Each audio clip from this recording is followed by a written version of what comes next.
प्रिय छात्रों, मैं आपको पिछले दिनों तुलसीदास जी के दोहे मैंने आप लोगों को पढ़ाए 6वें दोहे तक। आज आपका उसी तुलसीदास से संबंधित वन पथ पर ये उसी समय का वर्णन मैं पढ़ाने जा रहा हूँ जब राम लक्ष्मण सीता अपने पिता की आज्ञानुसार वन को जा रहे थे।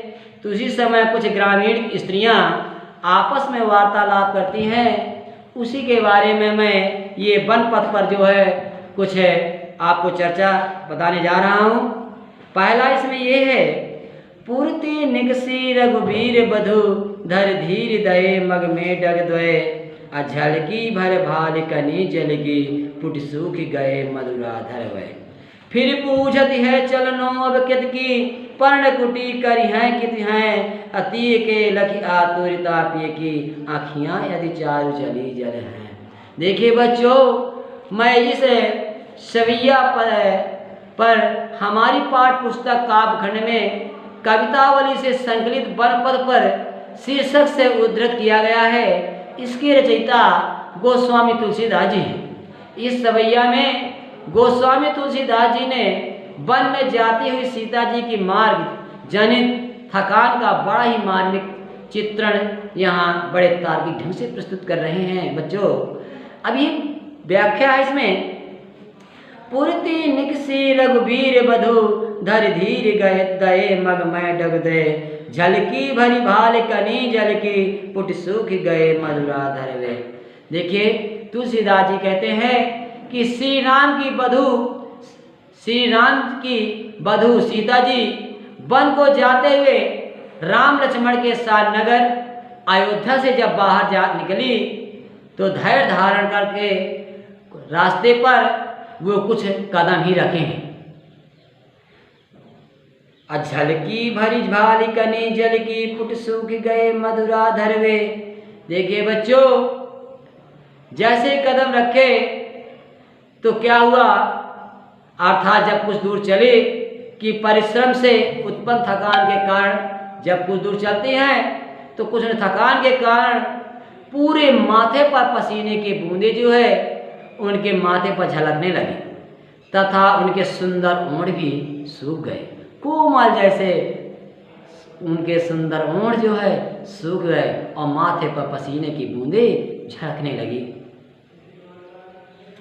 फिर बूझत हैं चलनो अब कित की पर्ण कुटी करी हैं कित हैं।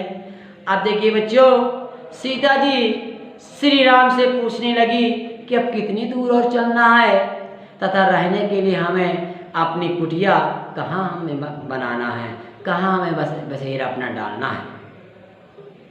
अति के लखी आतुरता पी की आँखियाँ यदि चार चली जल हैं।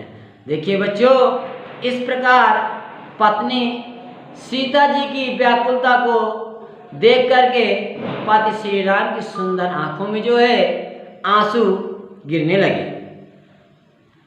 आंसू जब गिरने लगे, आंसू इसलिए गिरने लगे, कहाँ ये सुकुमार सुंदर कोमल के समान सुंदर लगने वाली सीता, कहाँ ये सुंदर सुंदर महलों में रहने वाली ये रानी, सुख को भोगने वाली, अब ये इस वन में कितने कष्ट झेल रही है, इन्हें ये कैसे सहन कर पाएगी। ये सोच विचार से भगवान राम की आंखों में आंसू निकल पड़े।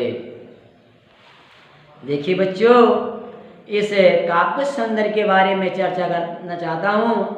इस सवैया में कवि ने सीता जी की सुकुमारता का बहुत सुंदर वर्णन किया है। सीता जी के प्रति राम के असीम प्रेम होने के कारण यहाँ अभिव्यक्त किया गया है।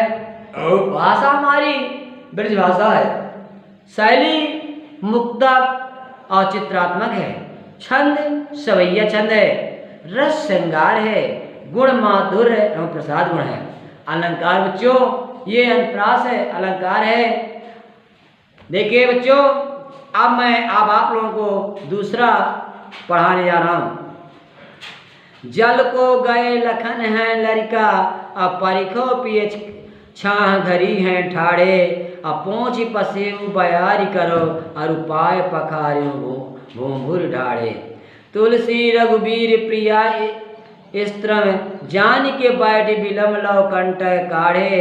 अजान की नाह को नेह लखो पुल को तनु बारी बिलोचन बाड़े। देखिए बच्चों, जब सीता जी मार्ग में जा रही थी तो चलते चलते जो काफी उन्हें थकान आ जाती है और वो विश्राम के लिए बहाना ढूंढती हैं, विश्राम के लिए बहाना ढूंढती हैं और श्री राम से कहती हैं कि लक्ष्मण, पानी पीने के लिए काफ़ी दूर गए हैं, हम थोड़ी देर के लिए थोड़ा विश्राम कर लें।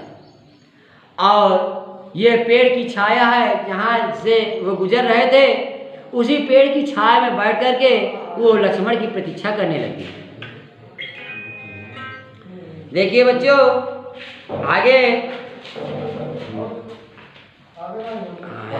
हाँ, जल को गए लखन है लड़का, परिखो पिए छां घरी है टाढ़े। गोस्वामी तुलसीदास जी कहते हैं कि सीता जी ने थोड़ा विश्राम करने के लिए श्री राम से कहती हैं, हे प्रीतम, ये बालक लक्ष्मण पानी लाने के लिए गए हैं और अभी वे बालक ही हैं। तो देखिए बच्चों, पिया छा घरी है ठाड़े, अपोछ पसेरु बयारी करो और उपाय पखारो भूमुर डाड़े। आप देखिए बच्चों, कहने का यही तात्पर्य है, अभी लक्ष्मण जी भी अभी वो बालक हैं, अतः वृक्ष की छाया में हम थोड़ी देर खड़े रहकर उनकी प्रतीक्षा कर लें। तब तक मैं आपके पसीने के जो बूंदे हैं उनको पोंछ कर मैं हवा करती हूँ और तब तक रेत से जले आपके पैर को मैं धो देती हूँ। तुलसी रघुबीर प्रिया स्त्रम जान की बैठ बिलम हो कंठ काढ़े। जान की नाह को नेह लखो पुल को तनुबारे बिलोचन ढाड़े। देखिए बच्चों, तुलसीदास जी कहते हैं कि श्री राम ने प्रीतम सीता की थकान जान करके उसी पेड़ के नीचे बैठकर बहुत देर तक पैरों में लगे हुए कांटे निकालने लगे। सीता जी ने समझ लिया कि श्री राम मुझे विश्राम देने के लिए बहुत देर तक बैठकर कांटे निकालते रहे। तब अपने स्वामी के प्रति वो सीता जी प्रेम देख करके उनका शरीर जो है रोमांचित हो गया और उनके आंखों से आंसू निकलने लगे। देखिए बच्चों, गोस्वामी तुलसीदास जी ने श्री राम और सीता का एक दूसरे के प्रति अपार प्रेम को बड़े तार्किक ढंग से या चित्रण ढंग से प्रस्तुत किया है। भाषा हमारी ब्रज है, शैली मुक्तक है, छंद सवैया छंद है, रस शांत रस है, गुण माधुर है, अलंकार अनुप्रास अलंकार है। बच्चों, मैं आज आप लोगों को तीसरा पढ़ाने जा रहा हूँ। रानी में जाने अजाने महा पवि पाहुन हो तो एक कठोर ही है। राजा काज अकाज न जानो कहोती को जिन कान कियो है। ऐसी मनोहर मूरत ये बिछुरे कैसे प्रीतम लोग जियो हैं। आखिन में सखी रखबे जोग इन्हें किम के बनवास दियो है। देखिए बच्चों, अजानी होता अज्ञानी और पवि होता वज्र और पाहन होता पत्थर। रानी में जाने अजानी महापवि पाहन है तो कठोरियो।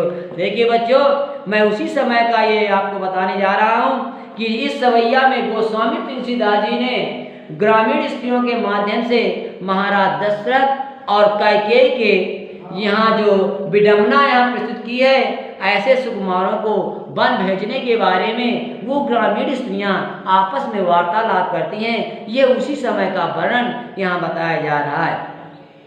रानी में जाने या जाने महा पवि पाहन हो तो कठोर ही हो। अब देखिए, ग्रामीण स्त्रियाँ कहती हैं, हम ये समझाते हैं कि रानी कैकेयी अत्यधिक अज्ञानी है। उनका हृदय जो है वज्र अर्थात पत्थर से भी अति कठोर है। देखिए बच्चों, पवि पाहन तू है कठोर, उनका हृदय जो है पत्थर से भी कठोर है। राजा काजे अकाज न जानो कहो ती को जिन कान कियो है। राजा ने भी नहीं जाना कि कौन सा कार्य करने योग्य है और कौन सा नहीं। राजा जनक ने भी ये नहीं जाना कि ये कौन सा कार्य जो है करने योग्य है या कौन सा कार्य नहीं करने योग्य है। उन्होंने भी इस कार्य पर जो है विचार विमर्श नहीं किया। ऐसी मनोहर मूरत ये बिछुड़े कैसे प्रीतम लोग जियो हैं।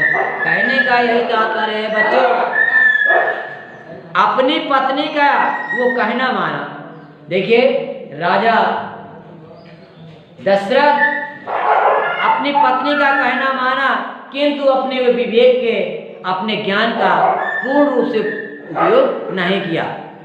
ये राम लक्ष्मण सीता, कहने का यही तात्पर्य है कि राम लक्ष्मण सीता और कैसी मन को हरने वाली ये मूर्तियां हैं, इनके वियोग में इनसे प्रेम करने वाले कैसे जीते रहे होंगे, कैसे अपने श्वास को चलाते रहे होंगे। हाँ तो देखिए बच्चों,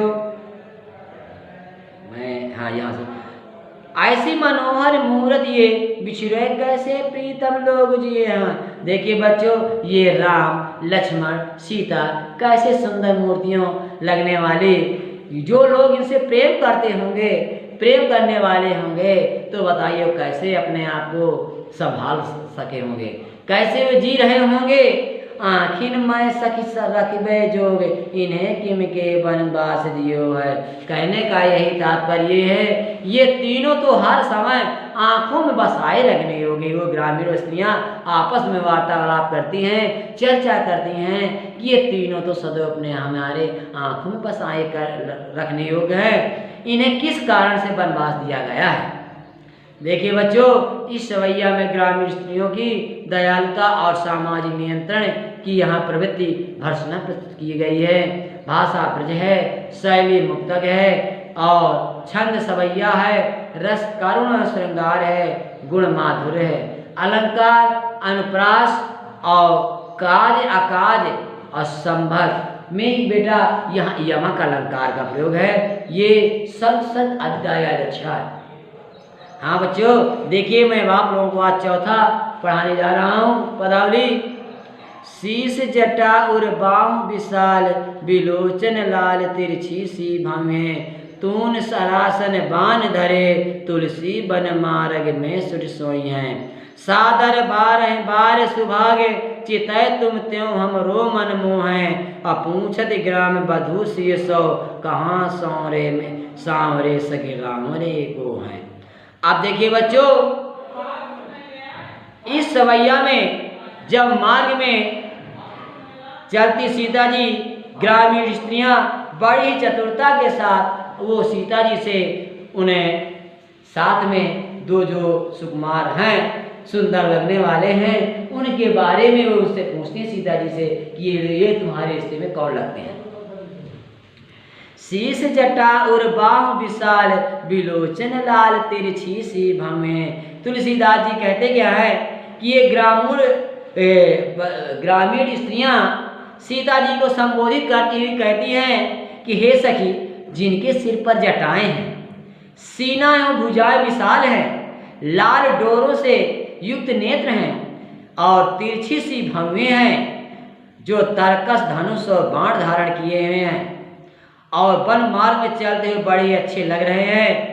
देखिए बच्चों, शीश जटा उर बाहु विशाल, बिलोचन लाल तिरछी सी भवें, अतून तसरासन बान धरे, तुलसी बन मार्ग में सुर सोई हैं। कहने का तात्पर्य है, वो ग्रामीण स्त्रियां संबोधित करते हुए कहती हैं कि हे सखी, जिनके सिर पर जटाएं हैं, सीना एवं भुजाएं विशाल हैं, बिलोचन लाल तिरछी सी भवें, और कहने का तात्पर्य लाल डोरों से युक्त नेत्र हैं, तिरछी सी भवें हैं, अतून सरासन बाण धरे, और जो तरकस धनुष और बाण धारण किए हुए हैं और वन मार्ग में सुर सोई हैं, और वन मार्ग में चलते हुए बड़े ही अच्छे लग रहे हैं। अब देखिए सीता जी कैसे वो ग्रामीण स्त्रियों को समझा रही हैं। सादर बारह बार सुभाए, चितय तुम त्यों हमरो मन मोहि हैं। अब देखिए बच्चों, हे सखी, जो बड़े आदर के साथ स्वाभाविक रूप से तुम्हारी ओर बार बार देखते हैं तथा हमारे मन को मोहित करने वाले हैं, तथा देखिए सादर बारह बार सुभाए, चितय तुम तो हमरो मन मोहि हैं। देखिए सीता जी कितने बड़े ढंग से वो ग्रामीण स्त्रियों को समझाती हुई कहती हैं कि जो बड़े आदर के साथ और स्वाभाविक रूप से तुम्हारी ओर बार बार देखते हैं तथा हमारे मन को मोहित करने वाले हैं, ऐसे देखिए पूछत ग्राम बधू शीर्षो कहाँ सांवरे सखी रावरे को हैं, ऐसे श्याम रंग वाली तुम्हारे कान हैं। देखिए आपस में ये वार्तालाप करती है, ये पूछती हैं, ये स्त्रियां बार बार उनसे पूछती हैं। अब देखिए बच्चों, मैं ये ग्रामीण स्त्रियां बड़ी चातुरता से जो है सीता जी से उनके पति के बारे में, श्री राम के बारे में बड़ी चतुरता से पूछती हैं। स्त्रियों की बातों से जो स्वाभाविक व्यंजना होती है उसका बड़ा ही मनोवैज्ञानिक चित्रण हुआ है। भाषा हमारी ब्रज है, शैली मुक्त है, छंद सवैया छंद है, रस श्रृंगार रस है, गुण माधुर्य है, अलंकार हमारा अनुप्रास अलंकार है, शब्द सत्य व्यंजना है।